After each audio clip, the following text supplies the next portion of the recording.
बिस्मिल्लाहिर्रहमानिर्रहीम अस्सलाम वालेकुम। क्लास 6 का आज हमारा 15th लेक्चर है, 15वां लेक्चर आज हम रिकॉर्ड करने जा रहे हैं। कल बच्चे इसकी कुछ डेफिनेशन पढ़ रहे थे, उसको आगे कंटिन्यू करते हैं।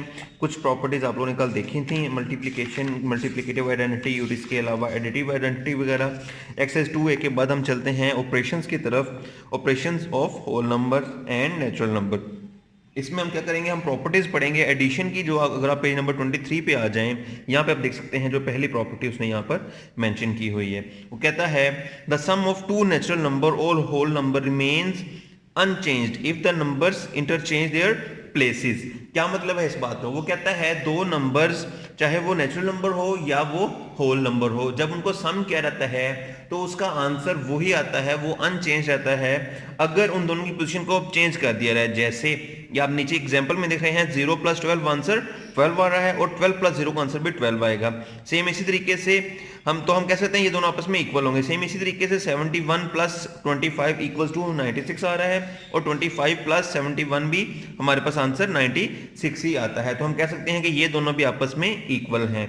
तो इस प्रॉपर्टी को हम कहते हैं कम्यूटेटिव प्रॉपर्टी ऑफ एडिशन, यानी उनकी अगर पोजीशन या प्लेसेस चेंज कर दी जाएं और उस पे आंसर पे कोई फर्क ना आए तो इस प्रॉपर्टी को, इस चीज को हम property commutative property of addition कहते हैं। क्या कहते हैं इसको? Commutative property of addition.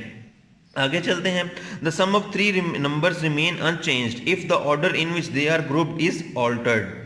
Means वो कहता है this is called associative property of addition. वो कहता है यहाँ पर कि अगर आपके पास 3 नंबर दिए गए हों और आप उनको इस तरीके से ऐड करें कि पहले 2 डिफरेंट नंबर्स को ऐड किया जाए, उसके बाद क्या किया जाए कि जो नंबर हम पहले ऐड कर चुके हैं उनमें से एक नंबर स्किप करके कोई से 2 डिफरेंट नंबर्स को ऐड कर दें तो उसका आंसर सेम रहता है। जैसा कि नीचे एग्जाम्पल में आपको अच्छे तरीके से क्लियर हो जाएगा। पहले उसने क्या किया, 2 और 3 को आपस में ऐड किया, फिर उसमें 7 ऐड किया, तो 2 + 3 5, 5 + 7 आंसर 12 आएगा।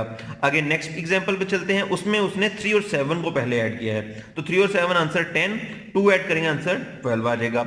अब वो नेक्स्ट स्टेप में क्या कर रहा है, वो बताता है हमें कि दोनों का चूंकि आंसर सेम आ रहा है तो इसको फिर हम कह सकते हैं कि ये प्रॉपर्टी होल्ड कर रही है, तो इस प्रॉपर्टी को एसोसिएटिव प्रॉपर्टी ऑफ एडिशन का नाम दिया जाएगा। एक और मिसाल ले लेते हैं। हमारे पास 3 नंबर थे 2, 8 एंड 5। पहले हमने 2 और 8 को ऐड किया, आंसर को 5 में ऐड करके आंसर फाइंड कर लिया। नेक्स्ट स्टेप में हमने क्या किया, हमने 8 और 5 को पहले ऐड किया है और उसके बाद जो आंसर आया उसको 2 में ऐड किया है, तो भी आंसर हमारा सेम आएगा। तो इस प्रॉपर्टी को हम एसोसिएटिव प्रॉपर्टी ऑफ एडिशन का नाम देंगे। जी आगे नेक्स्ट हम चलते हैं प्रॉपर्टीज ऑफ सब्ट्रैक्शन की तरफ। यहाँ पे बच्चे वो प्रॉपर्टीज ऑफ सब्ट्रैक्शन से पहले थोड़ा वो बता रहा है कि इफ नेचुरल नंबर और whole number subtracted from another natural और whole number the difference may not always be a natural और होल नंबर। मींस कि अगर हम 2 नेचुरल या होल नंबर्स को सब्ट्रैक्ट करते हैं तो लाजमी नहीं है कि आपका आंसर जो है वो हमेशा एक नेचुरल या होल नंबर ही आए। जैसे if the number is subtracted from another number larger the number और equal to it the result is natural और होल नंबर। वो कहता है कि अगर हम एक नंबर को, नेचुरल नंबर को या होल नंबर को उसके सेम या उससे छोटे नंबर से, और यानी जिसको सब्ट्रैक्ट करना है वो नंबर छोटा हो और जिसमें से सब्ट्रैक्ट हो रहा है वो नंबर बड़ा हो, तो हमारा आंसर एक नेचुरल या होल नंबर आएगा।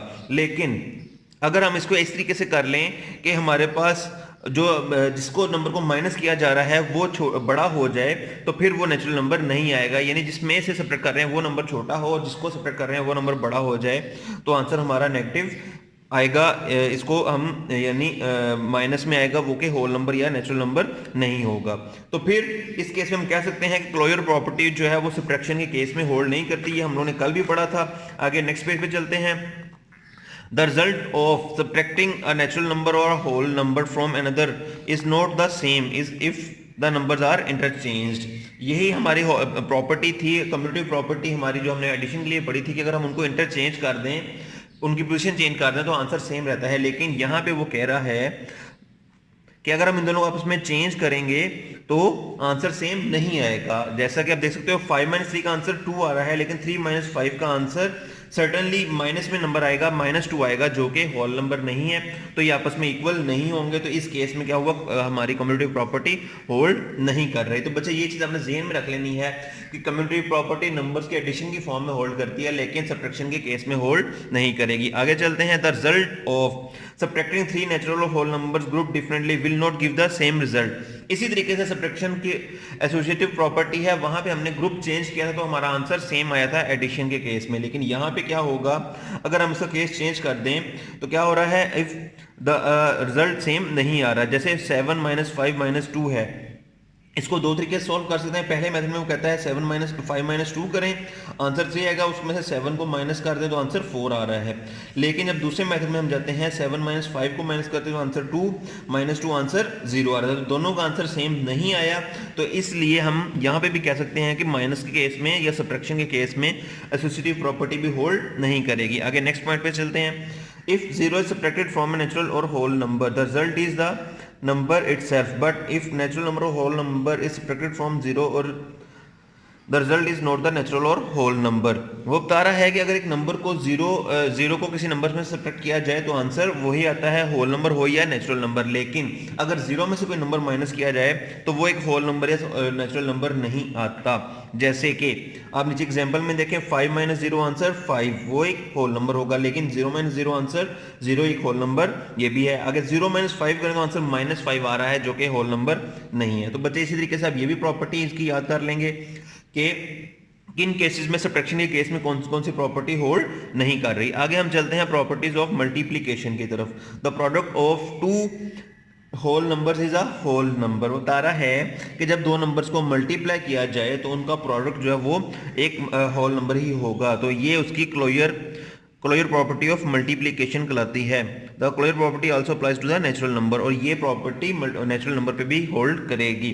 मैं दोबारा एक्सप्लेन करता हूँ। जैसे 13 को 1 से मल्टीप्लाई किया, आंसर 13, दोनों नेचुरल नंबर थे, दोनों होल नंबर थे। 13 आंसर भी हमारा नेचुरल नंबर या होल नंबर ही आएगा। इसी तरीके से 5 और 0 होल नंबर हैं, ये 5 और 0 को मल्टीप्लाई किया, आंसर 0, ये भी होल नंबर बन जाएंगे।